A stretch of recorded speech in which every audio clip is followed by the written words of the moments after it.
Hey everyone, and welcome to another edition of the Payoff Pitch. I'm Chris Steele, joined by James Vecchio, and this week it is Field of Dreams week. And here in Iowa, that's a big deal for us because we get a baseball game that we can see in person, and it's not blacked out. Although it's probably blacked out, to be honest. Yeah.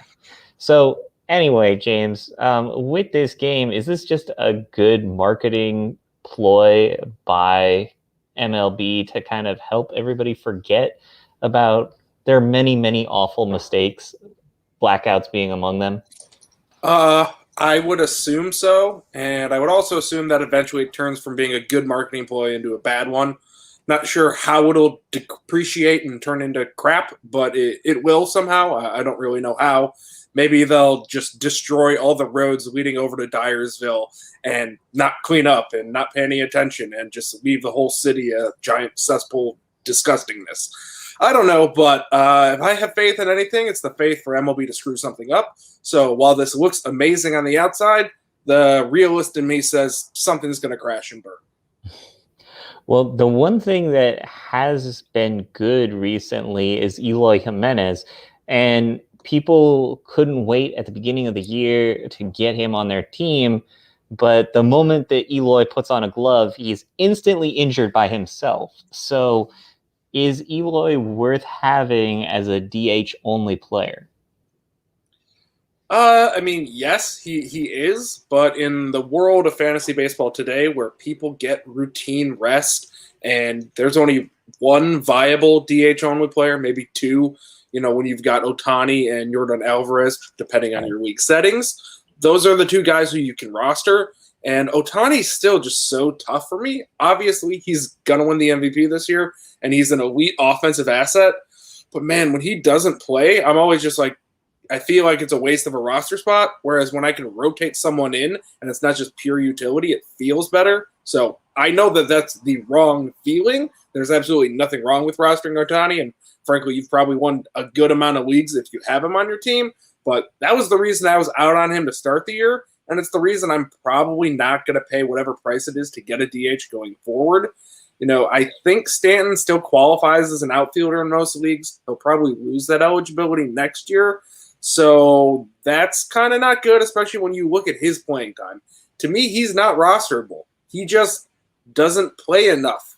That's just kind of how it is. He provides power, but he doesn't provide enough power to make up for all those days where he just sits on your bench. And it's like rostering two catchers. In theory, it's good because when they both play offset each other and you get those extra games, you're just getting counting stats. In reality, the difference between using that roster spot on somebody else and getting those extra stats is not that good. Andrew Vaughn has kind of turned it around since the break, and he's been probably about what I expected out of a first-year hitter. I know we both had really high expectations of him. Where are you at in your assessment on Andrew Vaughn? I think he's still coming around, and like you said, we both had huge expectations for him, and he's just kind of chugging along. Over his past 30 days, he's got 3 homers, 11 RBIs, 10 runs scored, hitting 286. Like, that's good. There's nothing wrong with that. But when you're tied to that Chicago offense, that's kind of underwhelming. You're kind of putting up Will Myers numbers. That's playable, but I had higher expectations for Andrew Vaughn, and I think eventually he'll probably hit those. But he might have a career path similar to Vlad Jr., where the time he gets good is the time when no one wants to draft him because they're like, all right, he's not as good as I thought he was going to be. It might take a few years, and that happens because we all know baseball is a super difficult sport. And yeah, Vaughn's heating up in the sense that he's not getting cold and he's not looking like he's going to get optioned. But at the same time, I was also super high on Ryan Mountcastle. I thought he was going to take a step and just be a very, very, very good fantasy asset. And he's just kind of taken a step back and been very blah. And I think that that's a realistic outcome for Vaughn now. We've gotten enough of a sample, and he's got enough protection in that lineup, even with the injuries they've had, to show us that he could be better than what he's shown. And maybe he needs time, or maybe this is who he is. I think it's kind of a coin flip. Yeah.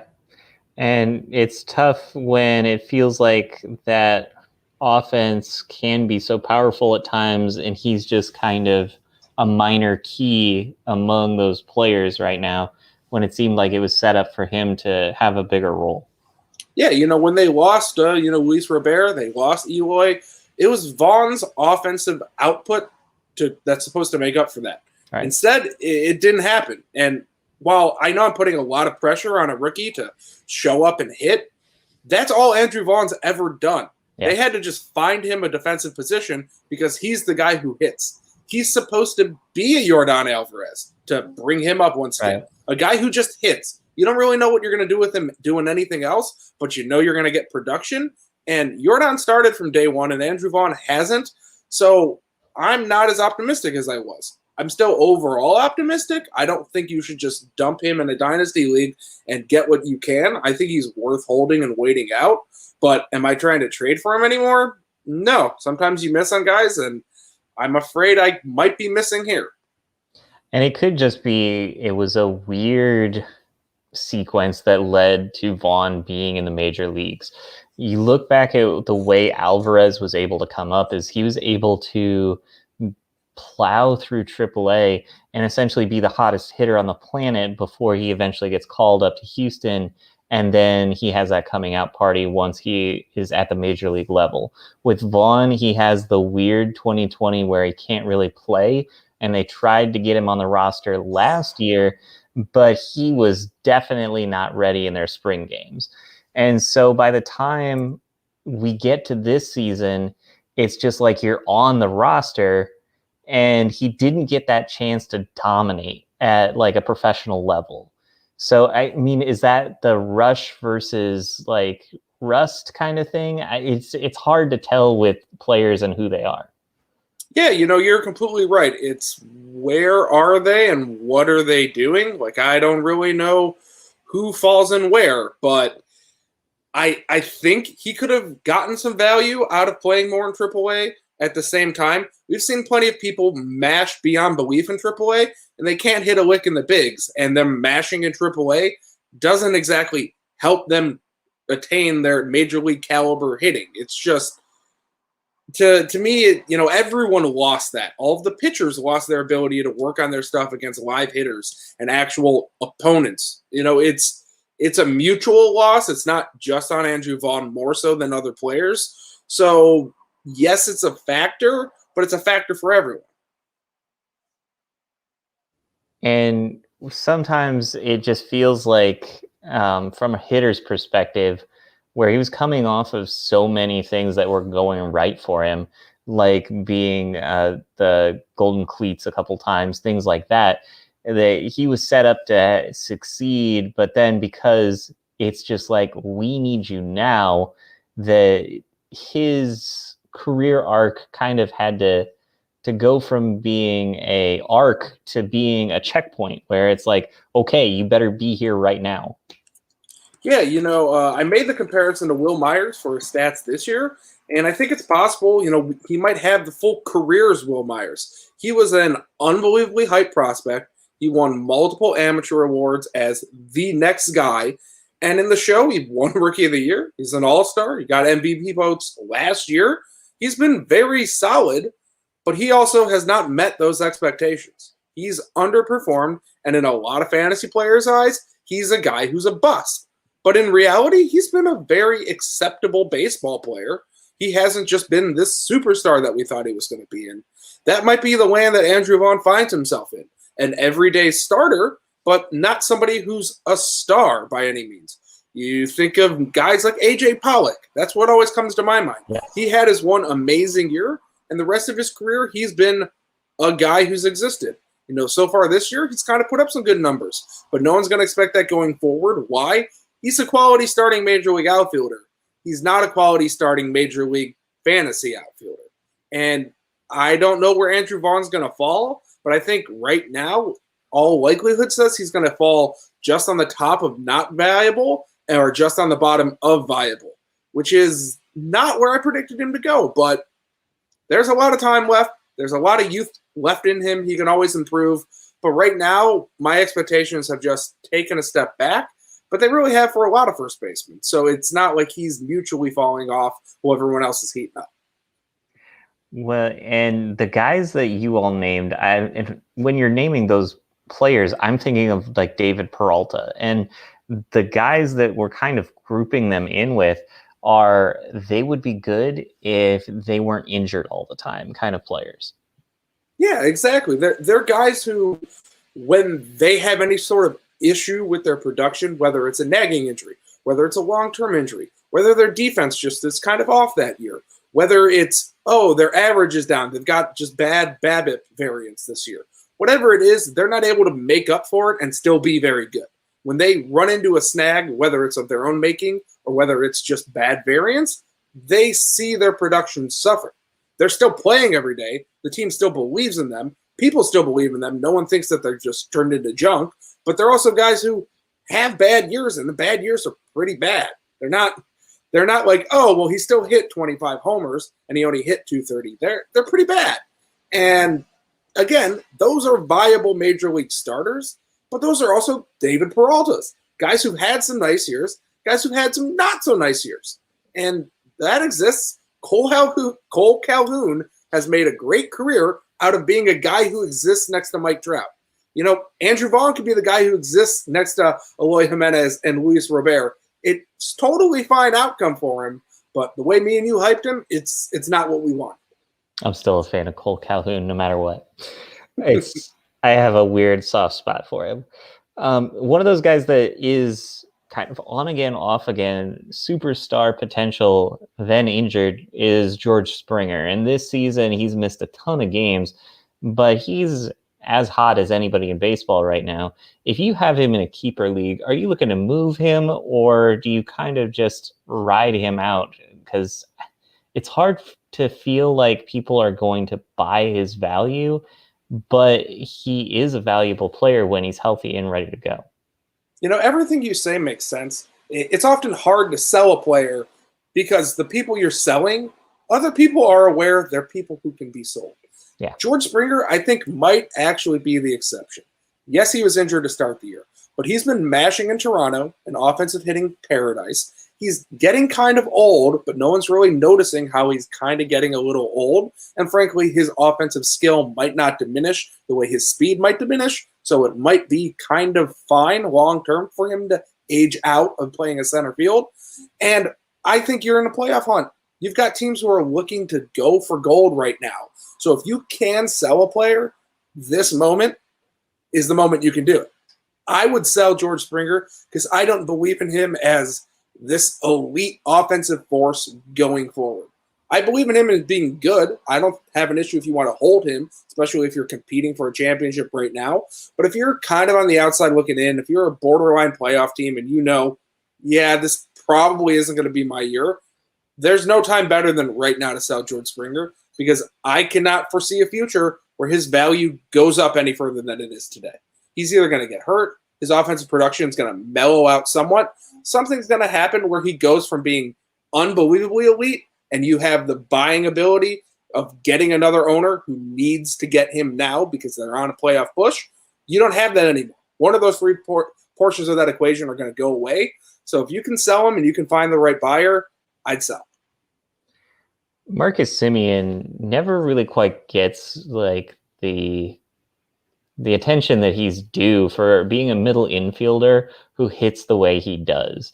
And it seemed like it was going to be a really hard ask for him to catch on and stay at shortstop when he was in Oakland. He found a great position in Toronto at second base. Is this a guy that we just completely overlook? Because when it comes to second base value, I never think of Marcus Simeon. The reason you don't think of him is he had, prior to this season, one great year, which we all know, because we all think of it as the Marcus Simeon year. Yeah. And then he's never had an OPS plus over 100. He's slugged over 406 one time, besides his elite season. So 2 times overall in his career, excluding this year. So, yeah, when we don't think of Marcus Simeon, it's because he's a 30-year-old infielder who had one great year. He's Zach Cozart. That's what he is. And, yeah, he's producing this year, so he's outlived what Zach Cozart did. but I'm not buying a 31-year-old infielder who has 2 great seasons under his docket and lots of below average ones. He's fine, but I'm not going to go bat for him.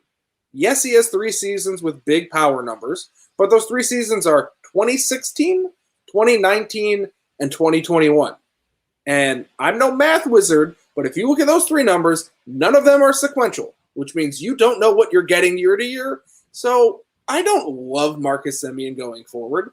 This year, sure. Toronto, yeah, things look good. But also, he's not a spruce young tree. He's kind of old. He's going to be 31, and yeah, he's going to probably get some power, but he's going to also lose a lot of speed. He's going to probably lose some range because he's never been an excellent defensive player. Yeah, he'll be at second for a little bit. I'm not expecting him to disappear next year, but I don't like what his warning signs are. He doesn't seem to me like a player who's going to age well. He's not Daniel Murphy. He's not Robinson Cano. Heck, he's not DJ LeMahieu. He's a different guy. He's Alfonso Soriano, but at second and 37 at Soriano's value. Like that's grasping at straws, and that's bad. But I'm basically saying I don't want Marcus Simeon. So believe me when I say it. You can sell him too. I'm okay with it. Robbie Ray has been really good this year, and I just don't buy it. Am I completely wrong on that? Not only do I also not buy it, I just kind of don't even believe that he's been really good. Yeah, his ERA plus is around like 150, which means he looks really good. He's got his ERA under 3, but his FIP is at 3.88. That's fine. I'm a huge FIP believer. I believe in it more than XFIP in the sense that you're getting what you should be getting. XFIP neutralizes those ballpark factors. FIP doesn't. FIP tells you what Robbie Ray should be putting up, and he should be putting up a fine season. 3.88 is acceptable and good and kind of what you want out of Robbie Ray. But I don't believe in him at all. He is not someone who I've ever really believed in. He's a high strikeout, high walk, left-handed pitcher. Yeah, you're getting the current Robbie Ray. That's really nice. You also might get Matt Boyd from last year. No, I'll pass, especially in Toronto's offensive paradise. Just not for me. Mm-hmm. And you go from having that starting sequence of Robbie Ray to Jordan Romano, too. So you get your Ray Romano fix in there as well. So that's got to be fun for people. As someone who often played on the Kevin James fix, I love my bad mid-90s, early 2000s sitcoms.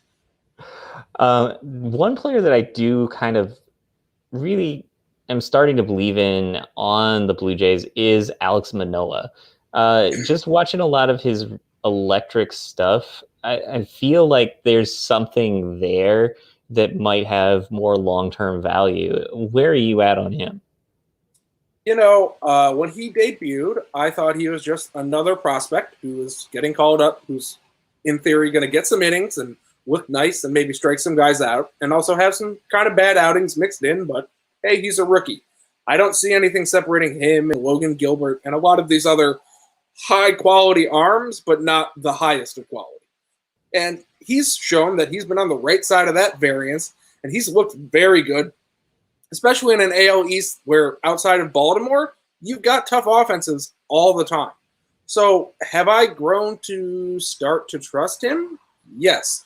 Do I think he's the next guy to headline or be third in my rotation going forward? No.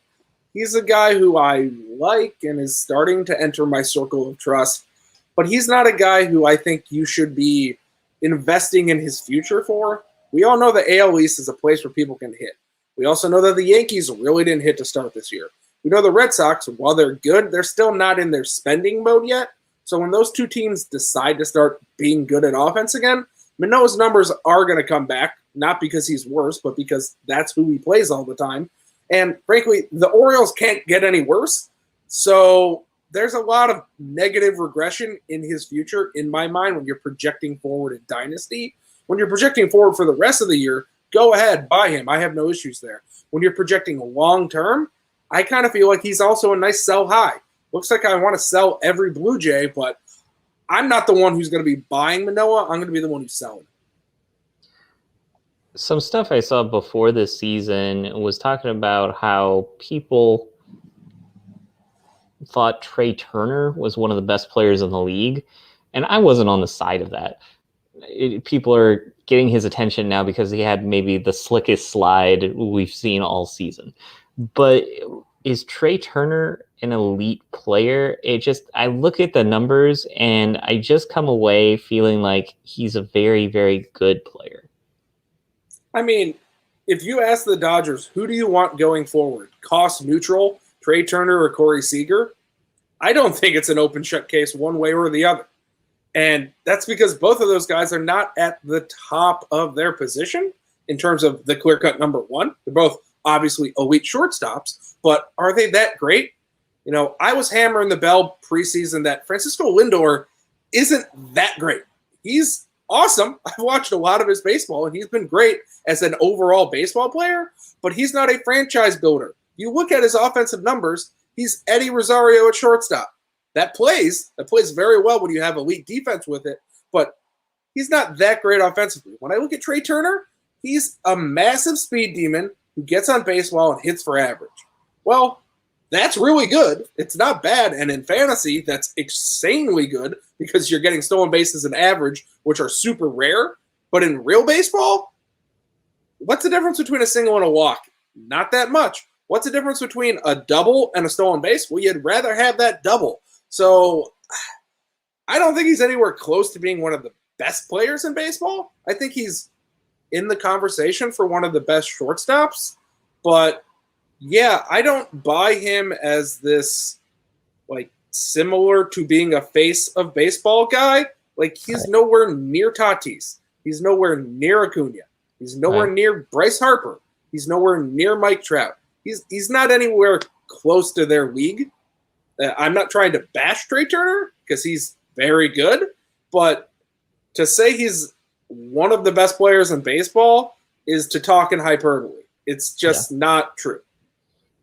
And I think you kind of see that a little bit when it comes to the Dodgers, that Trey Turner and Chris Taylor seem like two very similar players, and Chris Taylor would never be in that conversation. Yeah, I'd say the difference between Chris Taylor and Trey Turner is elite speed and a little bit of positive variance. That's not that big of a difference, especially when you look at the way people see Trey Turner and the way people see Chris Taylor. Chris Taylor's like not really a fantasy asset. He's borderline a fantasy asset who some people like, and this year he's been solid, but prior to this year, he's not really been very rosterable. And Trey Turner's at the top of the league because he gets those steals. And you know, historically, elite speed, when it crashes, it burns. Do I see parallels between Jacoby, Ellsberry, and Trey Turner? I do. Do I see people saying sometimes they're the best player in baseball and they're nowhere close to that? I guess I do. So, yeah, speed is unique. You can't compare Trey Turner's speed because I don't know of anyone who's faster than him who's also as healthy as he is. So I'll give him that all day.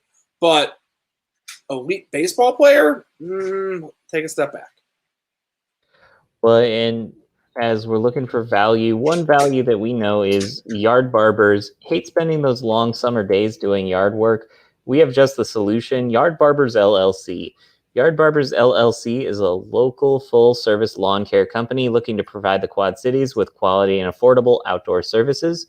Don't wait and fall to the back of the line. Contact Yard Barbers right now for a free yard evaluation and estimates.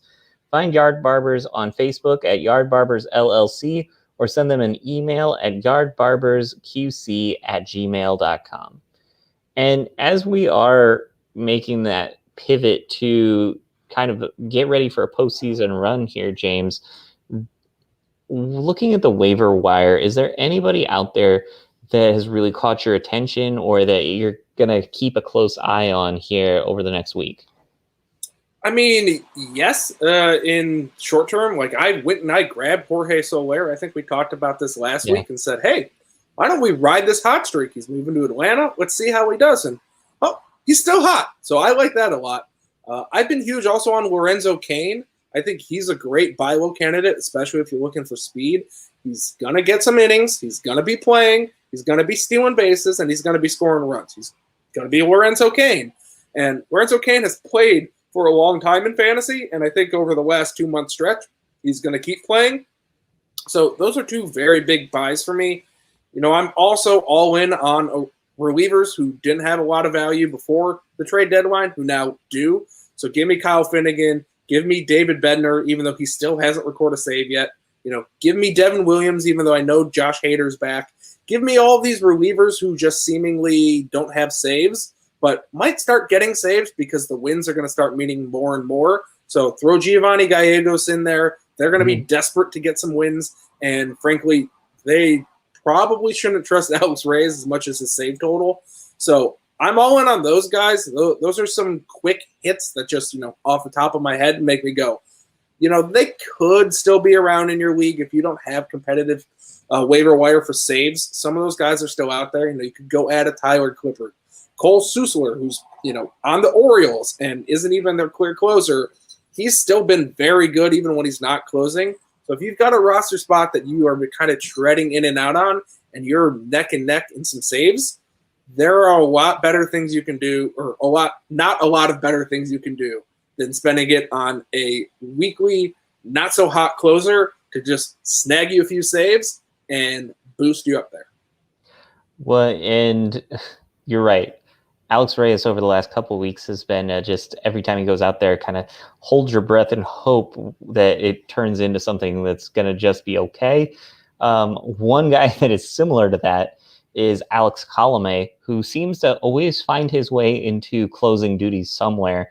He's got another closing role going on now. Is that something where you would want to ride him until he cools off, or do you wash your hands of him because he's bitten you in the past and you're not wanting any part of that? My brain at the beginning of the year and my heart at the beginning of the year said, do not touch Alex Colome. He is not going to be lightning in a bottle, or he is, and not in the good way. And he proved that to start the year. He was horrendous. Then Hansel Robles came along and he said, I could do Alex Colome, and he was also horrendous. Taylor Rogers has just kind of not been very good, which is very odd because Tyler Rogers has also been very good, and he previously wasn't very good. And they turned back to Colome, and Colome's turned it on. He's been very, very, very good. I don't think he's given up an earned run this month. He's gotten like 6 saves. And yeah, I will ride the hot hand. Do I like Alex Colome long-term? Absolutely not. Do I like him short-term? Until he starts failing? Yep, I like him. That's kind of how it goes. I like a guy until they don't work anymore. I'm not going to buy Alex Colome going, well, I can just set him in my lineup and don't have to pay attention, and come September 30th, everything will be fine. That's not how you play fantasy sports. You put him in, you see how he does, and if you added him 2 weeks ago, congratulations, things are going very well for you, and even if he blows 2 saves, you can cut him and you can still earn a net profit, and that's what the goal is here. Ride hot streaks until they're not hot anymore. That's how you play this game. One guy that I think I don't know how to feel about it, because he's going to play a ton. He's going to hit the meat of the order of the team, but he's still Abzubal Cabrera. And so he's on an awful team in Arizona, but he's putting up decent numbers. Is that worth an ad, or is that just another lightning in a bottle that's a guy for right now?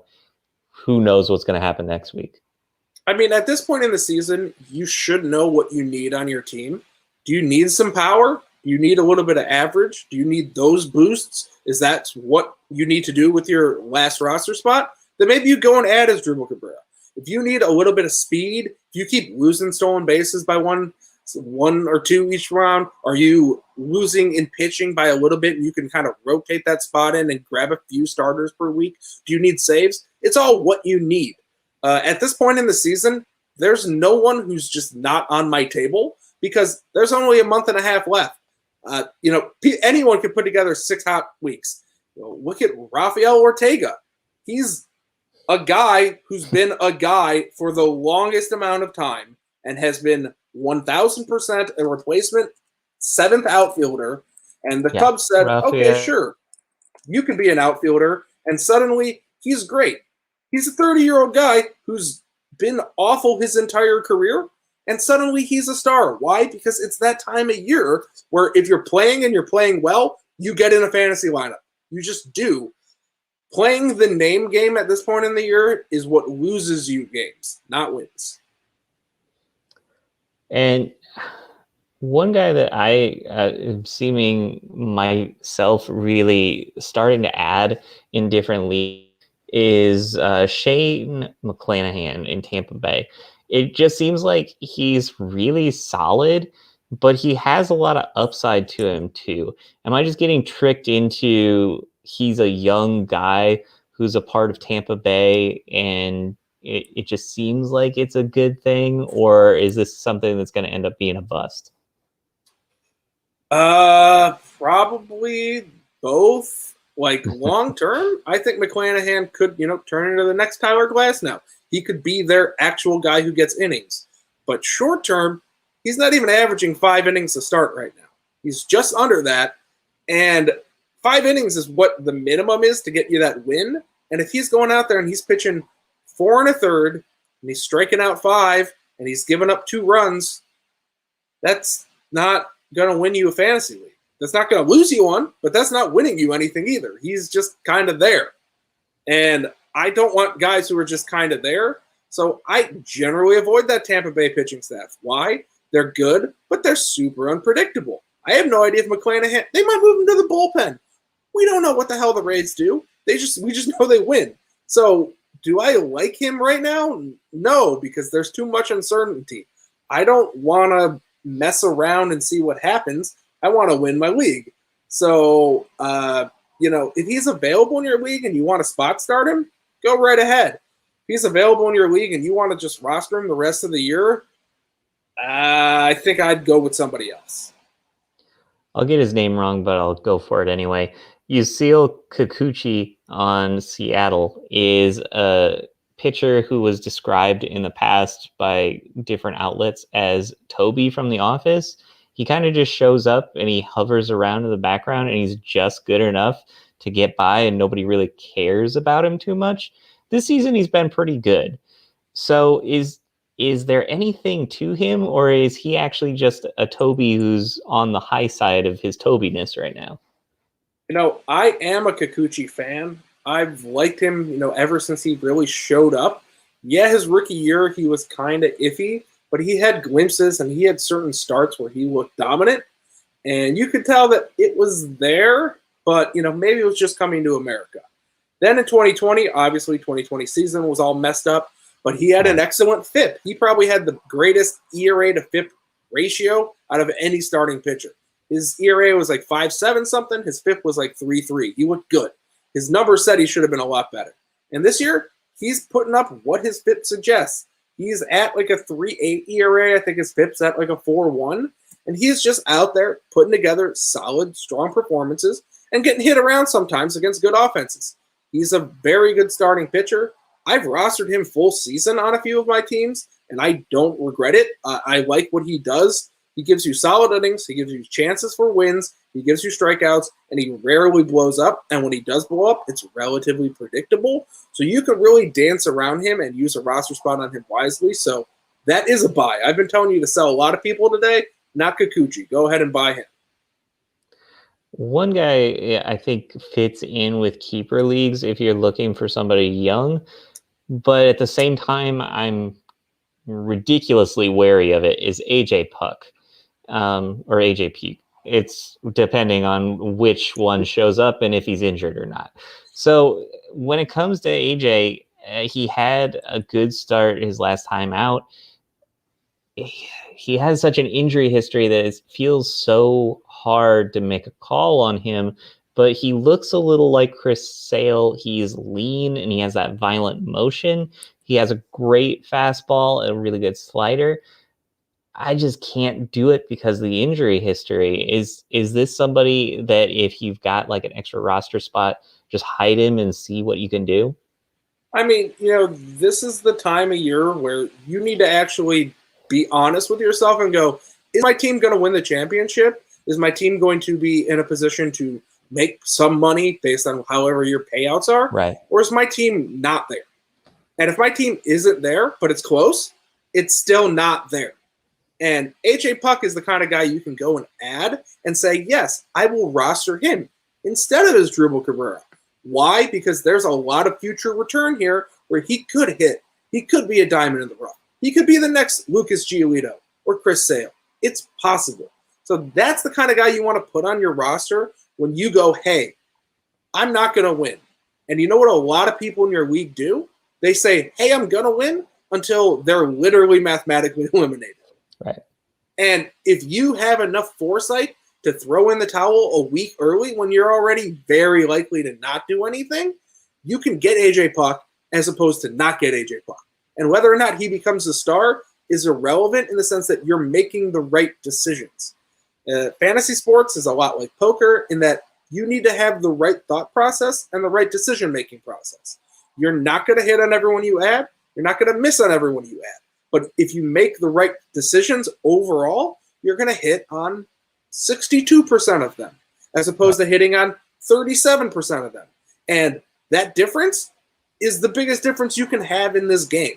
So you need to have the right thought process. And if you're in a dynasty league, you need to be honest. Am I not going to win? And if I'm not going to win, I need to sell and get out now. So you don't need to hold on to a player and wait and see and, maybe not trade him. If he's an old veteran and you can get out of him, especially if you're in a contract league and his contract's coming up, you need to get out. Don't be afraid to sell that cost and just move on, even if he's a decent enough player, because you need to build for next year because you're not winning this year and you could win next year. So that's my biggest sell on AJ Puck. I don't think he steps out and is way better than any other prospect of his level. But what I do think is you need to roster somebody if you're not going to win. And another thing when it comes to Oakland is that looking at that starting five right now, it feels like it's hard to find a spot for him because they've all been pretty good this year. And I know we're thinking down the road and players could get moved on from or traded, or injuries will happen where a roster spot will open up for him eventually. But right now, their starting five's been pretty good all year. Yeah, I mean, it has, but then at the same time, we all know that 5 starting pitchers pitching the entire season is essentially impossible today, let alone 6, let alone 7, let alone 8. You could keep going on and on and on.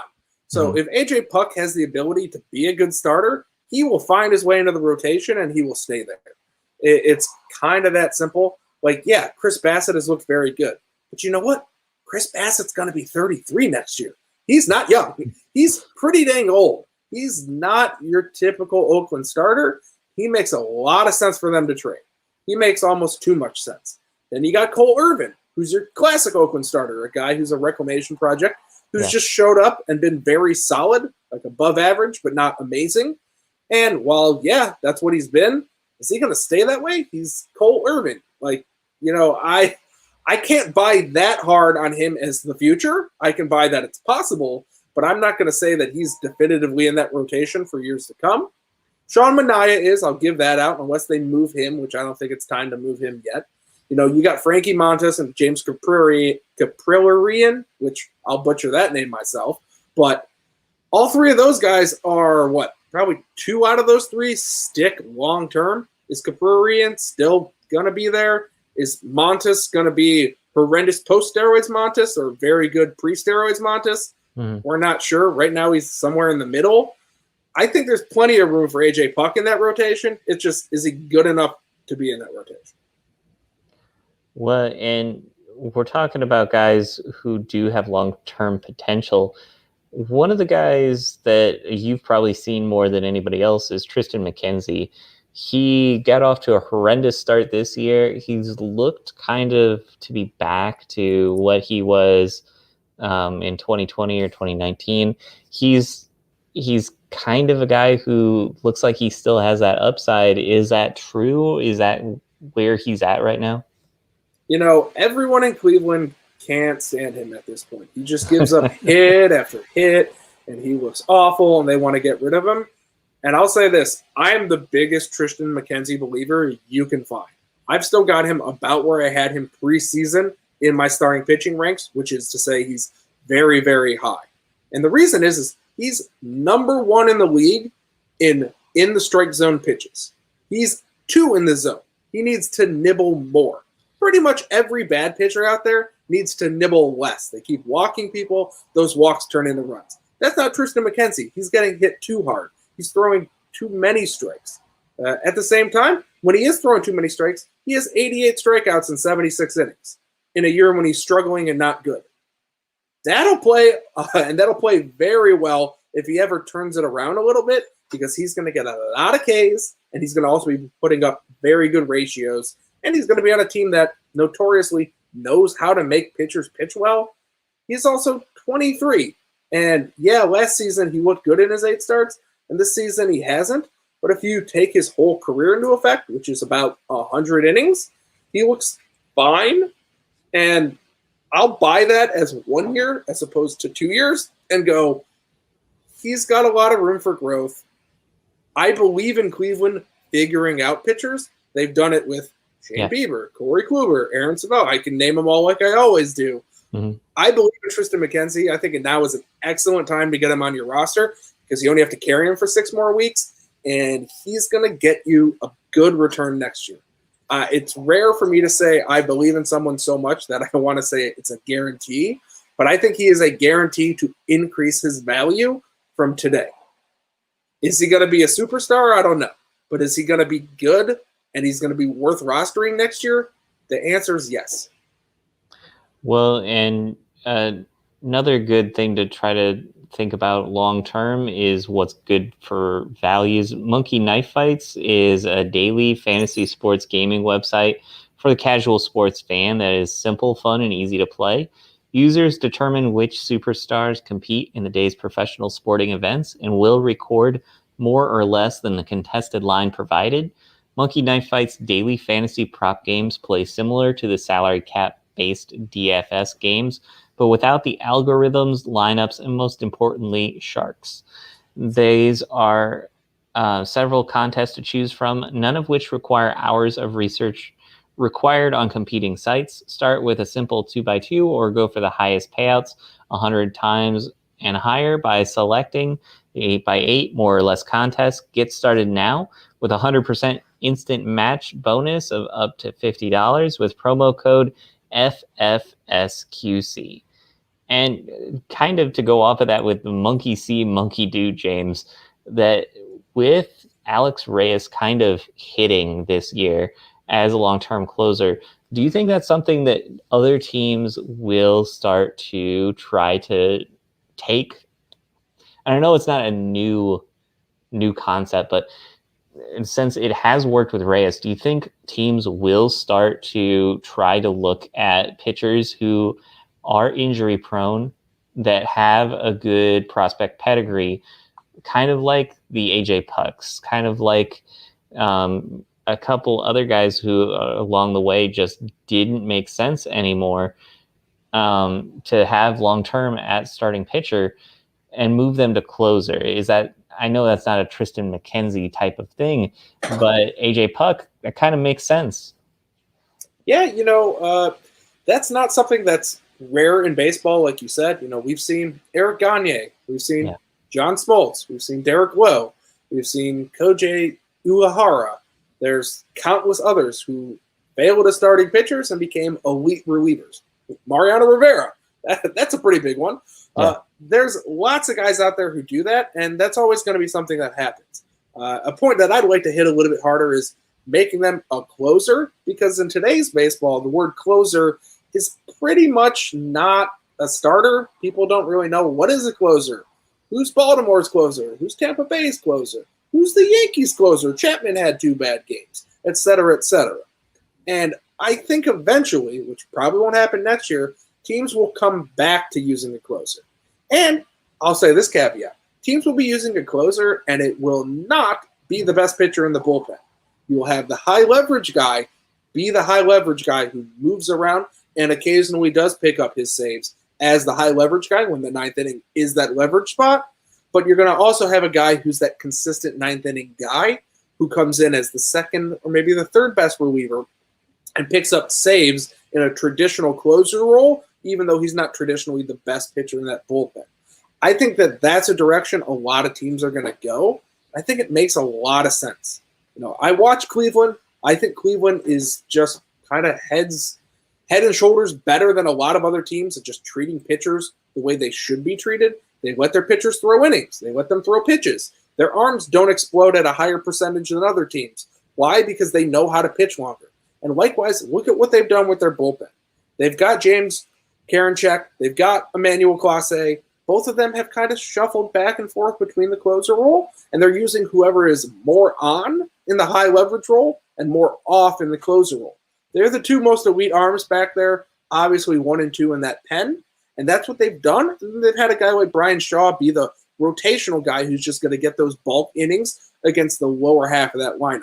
And it's been an excellent formula for that bullpen when everyone's fresh. When they're tired, obviously things don't work out that well. But I think that's the direction closers are going to go. So maybe if A.J. Puck does go into a bullpen, he's not going in to be the closer. He's going to be the high leverage guy. Look at how the good teams use their relievers. A lot of them have set closers. You've got the Padres. You've got the Dodgers. You've got the Red Sox. You've got the Astros. They all have set closers. They don't move these people around very often. They pitch the 9. It's a winning formula. The formula when you're trying to be the Rays doesn't work unless you are the Rays. It's getting too cute when you're not good looking enough to be cute. Diego Castillo being a kind of closer right now when a year or two ago he was an opener and everybody was talking about, is opener the new thing? Yeah, I've always been a person who's been on the opener. I've been saying, honestly, for decades, I don't understand why the opener isn't a thing. So the fact that the Rays did it made me feel so smart. Probably the smartest I've ever felt talking about baseball, because the opener made the most sense in the world. You know who's going to be hitting. You can go and attack them. They put the good hitters at the top of the lineup. You use a great pitcher, and you get past them. And you get past them quickly.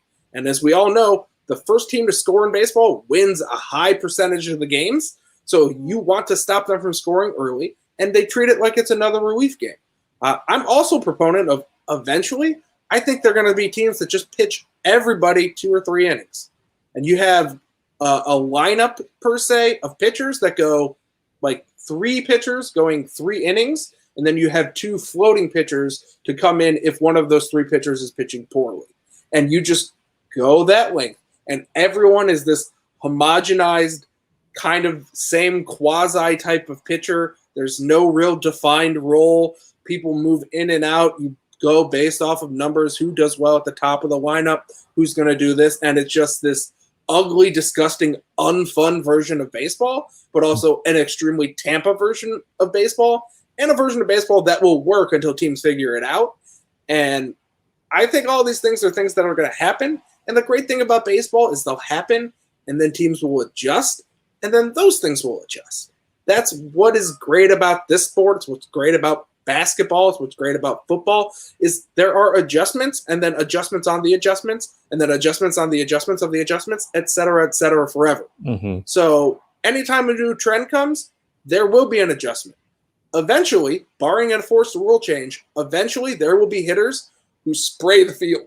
And that'll be your average hitter, and they're not just trying to hit home runs. Maybe they'll adjust the ball.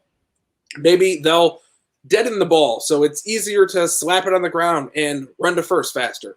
I don't know what it'll be, but there will be an adjustment, and the home run days will disappear.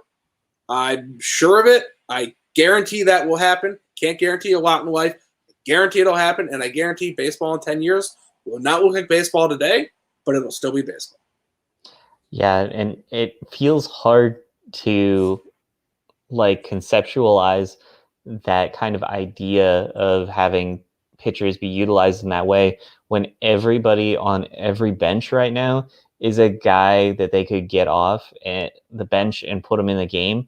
And you're thinking he's going to come in, he's going to pitch to 3 batters, and he's going to throw 98 the entire time. And if that guy gets hurt, we've got another guy in AAA who throws 98, who's the exact same guy.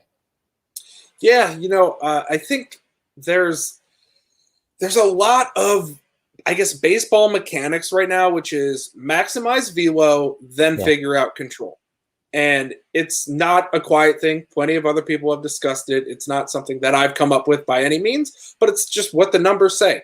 Teams are saying, figure out how to throw hard and fast, then we'll figure out a secondary pitch, try and get your arm slot going, and then work off of that. And I think the best way to remedy that is to just have a better strike zone. Have a little bit smaller strike zone. Don't have those guys exist. It's not change the rules so you can only carry a maximum amount of pitchers. It's adjust the rules so that that's no longer the optimal strategy. And that's what baseball's always been. It's been an adjustment. Back in the 1930s and the 1940s, you'd carry all these extra hitters. Why? Because of bonus babies. And you had to avoid sending them to the minors. And your hitters were more valuable than pitchers. So they just sat on the bench and didn't play. And you only played 16 guys. And 9 guys were just useless bench players who you couldn't option to the minors. Well, they changed it, so that was no longer the optimal strategy. And that's all you have to do is just adjust what optimal strategies are. It's a game. People try and solve games. That's how things work. Try and solve it, adjust how the game is. And it just feels weird that in that case that we are seeing a high proportion of players who absolutely throw lightning out there. But then there's the weirdos like the Kyle Hendricks. And for whatever reason, it just keeps happening every year. Willie Peralta just ends up on a team, and I don't understand how that happens. For a long time, there were these players who'd rack up 10 years of service, and they would never be good. There was never a point in their career where they were supposed to be good. There was never a point in their career where they actually were good. There was never a point in their career where they were a specialist at anything. They just existed, and they figured out a way to exist. And the reason they did is teams were often too afraid to go with some unproven prospect over a guy who they knew was not very good, but they also knew wasn't awful. And now we've seen a total shift in philosophy on that. And the reason being is that prospect is cheaper and they have for more control, so it's worth their investment to hone his skill than it is to sign a Willie Peralta and pay him $300,000 more than that minor league player, and also know that he's going to probably leave your team at the end of the year. And your honing of his skill won't pay off in the future. So it's increasingly rare that Willie Peraltas exist, but I'm glad they do. I still remember his time in Milwaukee as a starter and a guy who was supposed to have some promise. Frankly, my brain still mixes him and Freddie Peralta up because I think they're both 2 Milwaukee Peraltas. Mm-hmm. You can throw Manny Parra in there and just all of those guys that I shouldn't be mixing up, but I am because they were in a Milwaukee uniform. And, Willie Peralta's been a great find for the Tigers, but he's 32, and he won't be on the Tigers next year. Yeah. And that's part of baseball's economic system and baseball's whole CBA that kind of needs to be fixed. It's odd to say this, but I think it's in both teams' interests and players' interests to figure out a way for teams to maintain and hold players better. I mean, the reality is they need to be able to maintain and hold the player and also pay him. And the teams are just like, how about we don't pay him, but we can hold him? And then you're back where you were in 1960. It's a game. That's why things are evolving and things will move and they'll continue to move. But it's nice to see Willie Peralta show up and still be Willie Peralta, the good and the bad of him. The one I can't keep in my head is always Matt Chapman and Matt Olson. And I think it's just, they're both named Matt and they're on the corners. So Matt and Matt, it just breaks my brain every time. Yeah, there's always those players where you can't differentiate them no matter how hard you try. And you're like, those are 2 kind of different guys, but they're both in green and they're both named Matt. And they both hit for power. And I don't care if one's a lefty and one's a righty. My brain, I don't watch them all the time. They're the same guy. A team you watch a lot that might have a low leverage ad right now is the Cleveland has Miles Straw. And Miles Straw is hitting at the top of that lineup. And he's just good enough to make his way into a fantasy lineup, I think, every once in a while, just to get you a couple categories. Is Miles Straw worth an ad here? Here's a quiet take that people probably don't realize, but probably should realize. What's the difference between Miles Straw and Billy Hamilton? I'm talking prime fantasy Billy Hamilton. Oh, okay. Gotcha. Not current Billy Hamilton. There's a big difference there. But prime fantasy Billy Hamilton just played a little bit more. That's it. They're the same guy. Miles Straw probably has a little bit more power, even though it's completely negligible. Miles Straw probably scored a few more runs on Houston and is going to score about Billy Hamilton level in Cleveland. They're both going to steal the same value level of bases, even though Billy Hamilton might steal more overall bases. Today, where there's so few stolen bases chunked up on certain players, Miles Straw has a lot of value. Stolen bases are not easy to come by. In one of my leagues, I said I will trade Brandon Woodruff or Walker Buehler straight up for Whit Merrifield or Starling Marte. I was declined for both of them. I've got my pitching categories locked down, and I need some steals, and I tried to do it, and they said no. And frankly, I understand it. Those steals are tough to get. And yeah, you're going to be sacrificing RBIs and homers to go grab Miles Straw, but it's okay. He's playing every day. He's going to rack up those bases, and it's kind of like what I said with Lorenzo Kane. Getting stolen bases is just not simple to find anymore. It's difficult. So if you can find it, you can use it. It makes sense. Another guy that I kind of like who has a similar profile is essentially who the Astros decided to keep in place of Straw is Chas McCormick. Chas McCormick, when he was getting chances to play, looked better than Straw, and so now he gets a chance to play every day. Yeah, I gave Chas McCormick a quick run on my roster early this season, and I gave him a quick run off that roster because he wasn't playing enough.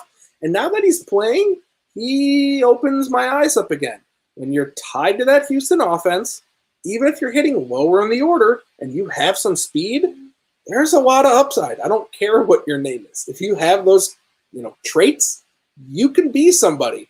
And Chas McCormick certainly can steal some bases, hit some home runs, not screw up an average, and score some runs. And suddenly you've just got 4 out of those 5 categories that you need. He's the kind of guy who might win fantasy leagues. He's not a nice name. He's probably not a name that next year is going to get a lot of play, and he's going to be your 3rd or 4th outfielder probably his whole career. But now might be that time to get him on your roster because that might be the time to win with him on your roster. As we wrap up here, one guy that I looked at early in the season and was kind of going to give up a lot to try to get, that I'm glad that didn't happen in hindsight, was Christian Javier. And I know he was a darling of a lot of fantasy baseball players coming into this season. Now he's just pitching long relief. Is this a player who's fallen on hard times, or what happened there exactly? I don't think it's a guy who fell on hard times. The Astros had too many starters. Yeah. And instead of opting Javier down, they decided to keep him on the big league roster and just keep him stretched out in long relief. And it's kind of worked wonders.